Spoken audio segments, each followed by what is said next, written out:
ಸತೀಶ್ ಜಾರಕಿಹೊಳಿ ಗೊತ್ತಲ್ಲ ನಿಮಗೆ? ಗೊತ್ತಾ? ಏನು ಹೇಳಿದಾರೆ ಹೇಳಿ ಅವರು? ಈಗ ಸತೀಶ್ ಜಾರಕಿಹೊಳಿ ಇರುತ್ತೆ ಅವರು ಕರ್ನಾಟಕ ರಾಜ್ಯದ ಲೋಕೋಪಯೋಗಿ ಸಚಿವರಿದ್ದಾರೆ ಈಗ, ಹೌದಾ? ಈಗ ಮುಂಚೂಣಿ ಬರ್ತಾರೆ ಸಿ ಎಂ ಅಭ್ಯರ್ಥಿ ಅಂತ ಕೇಳಿದ್ರಲ್ಲ, ಹೆಸರು ಕೇಳಿರಲ್ಲ, ಅವರು ಲೋಕೋಪಯೋಗಿ ಸಚಿವರು. ಅವ್ರು ಏನು ಮಾಡಿದಾರೆ, ನಮ್ಮ ರಾಜ್ಯದಲ್ಲಿ ಮಾನವ ಬಂಧುತ್ವ ವೇದಿಕೆ ಅಂತೇಳಿ ಒಂದು ಸಂಘಟನೆ ಮಾಡ್ಯಾರ. ಹೆಂಗಪ್ಪ ಅಂದರೆ ಈ ಬುದ್ಧ ಬಸವ ಅಂಬೇಡ್ಕರ್ ಅವ್ರ ವಿಚಾರಗಳನ್ನು ಜನಗಳಿಗೆ ಮುಟ್ಸೋಂಥದ್ದು.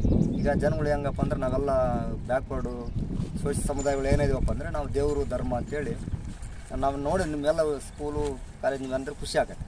ಹಿಂದೆ ನಮಗೆ ಶಿಕ್ಷಣ ವ್ಯವಸ್ಥೆನೇ ಇರಲಿಲ್ಲ, ಹೌದಾ?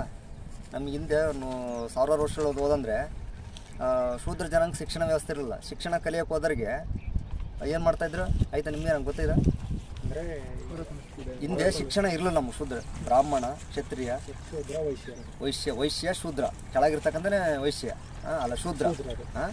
ಅಂದರೆ ಅವ್ರು ಮೂವರು ಕೆಲಸನ ಶೂದ್ರ ಮಾಡ್ಬೇಕಾಯ್ತು. ಅವ್ರಿಗೆ ಶಿಕ್ಷಣ ಇರಲಿಲ್ಲ. ಶಿಕ್ಷಣ ಪಡೆಯೋರು ಯಾರಪ್ಪ ಇದ್ರು ಅಂದರೆ ಬ್ರಾಹ್ಮಣರು ಅಷ್ಟೇ ಶಿಕ್ಷಣ ಪಡಿತಾ ಇದ್ರು. ಸಂಸ್ಕೃತ ಶಿಕ್ಷಣಕ್ಕೆ ಅವಕಾಶ ಕೊಟ್ಟಿರಲಿಲ್ಲ, ಮಹಿಳೆಯರಿಗಿರಲಿಲ್ಲ, ಸಮುದಾಯಕ್ಕಿರಲಿಲ್ಲ. ಅವ ಎಂಥ ಶಿಕ್ಷಣ ವ್ಯವಸ್ಥೆ ಹೆಂಗಪ್ಪ ಅಂದರೆ ಅವನೇನೋ ಶಿಕ್ಷಣ ಕಲಿಯೋಕೆ ಹೋದಂದರೆ ಅವ್ನು ನಾಲಿಗೆ ಕೊಯ್ದು ಈ ಥರ ಮಾಡೋಂಥ ವ್ಯವಸ್ಥೆ ಇತ್ತು. ಸಮಾಜ ಹೆಂಗಿತ್ತಂದರೆ ಒಬ್ಬ ಶೂದ್ರ ವ್ಯಕ್ತಿ ಸವರ್ಣೀಯರ ಓಣೆಯಲ್ಲಿ ಹೋಗ್ಬೇಕಂದ್ರೆ ಅವನು ಬಾಯಿಗೆ ಒಂದು ಪಳ್ಳಿಗೆ ಒಂದು ಚಿಪ್ ಕಟ್ಕೊಳಕ್ಕಾಯ್ತು, ಹಿಂದೆ ಪರಕೆ ಕಟ್ಕೊಳ್ಬೇಕಾಯ್ತು, ಒಂದು ಗಂಟೆ ಕಟ್ಕೊಳ್ಬೇಕಾಯ್ತು. ಯಾಕೆ ಗಂಟೆ ಇಟ್ಕೊಳತ್ತೆ, ಯಾಕೆ ಚಿಪ್ ಇಟ್ಕೊಳ್ತದೆ, ಹಿಂದೆ ಪರಕೆ ಯಾಕೆ ಇಟ್ಕೊಳತ್ತ ಅಂತಂದರೆ ಹೇಳ್ತೀನಿ. ಶೂದ್ರ ಒಬ್ಬ ಹೋಗ್ತಾ ಇದ್ದಾನೆ ಅಂದರೆ ಸವರ್ಣೀಯರು ಬಂದ್ರೆ ಅವ್ನು ನೋಡಬಾರ್ದು. ಅಂದರೆ ಮಧ್ಯಾಹ್ನ ಮಧ್ಯಾಹ್ನ 12 ಗಂಟೆ ಬಿಸಿಲಲ್ಲಿ ಹೋಗ್ಬೇಕಾಯ್ತು. ಅವ್ನ ನೆರಳು ಕೂಡ ಪಕ್ಕದಾಗ ಬೆಳಗಿರಲ್ಲ, ಅವ್ನ ಕಾಲಲ್ಲೇ ಬೀಳ್ಬೇಕಾಯ್ತು. ಅಂದ್ರೆ ಕಸ್ಬರ್ಕೆ ಎಳ್ತಾ ಹೋಗ್ಬೇಕಾಯ್ತು. ಅದನ್ನು ಅವನ ಹೆಜ್ಜೆಗಳನ್ನು ಆಳಿಸ್ತಾ ಹೋಗ್ಬೇಕಾಯ್ತು. ಅವನು ಗಳಗಂಟೆ ಬಾರಿಸ್ತಾ ಇರ್ಬೇಕು, ನಾನೊಬ್ಬ ಶೂದ್ರ ಬರ್ತಾಯಿದ್ದೀನಿ, ನೀವೆಲ್ಲ ಒಳಗೆ ಮುಚ್ಚಿಟ್ರೆ ನಾನು ನೋಡಬಾರ್ದು ಅಂತೇಳಿ. ಆಮೇಲೆ ಅವ್ನಿಗೇನೋ ಕೆಮ್ಮು ಏನಪ್ಪ ಅಂತಂದ್ರೆ ಉಳ್ಬೇಕಂದ್ರೆ ಅವ್ನ ಚಿಪ್ಪಲ್ಲಿ ಉಳ್ಕೊಬೇಕಾಯ್ತು, ಹೌದಲ್ಲ? ಕೇಳಿದ್ರೆ ಒಂದು ವಿಷಯ ಅಂಥ ವ್ಯವಸ್ಥೆ ಇತ್ತು.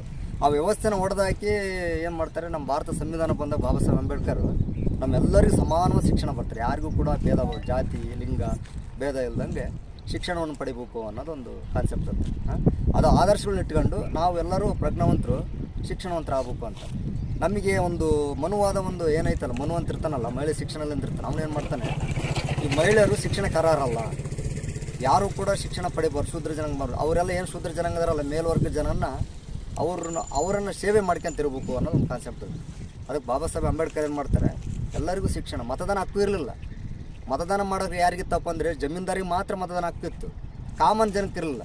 ಸಂವಿಧಾನ ಬಂದಲ್ಲ ಏನು ಮಾಡ್ತು, 21 ವರ್ಷ ಮೇಲ್ಪಟ್ಟವರಿಗೆ ಸಂವಿಧಾನ ಮತದಾನ ಹಕ್ಕು ಕೊಡ್ತು. ಆಮೇಲೆ ರಾಜೀವ್ ಗಾಂಧಿ ಬಂದು ಯುವಕರು ಬರಬೇಕು ಅಂತೇಳಿ 18 ವರ್ಷಕ್ಕೆ ಫಿಕ್ಸ್ ಮಾಡ್ತಾರೆ. 18 ವರ್ಷದಲ್ಲಿ ಎಲ್ಲರಿಗೂ ಸಮಾನವಾಗಿ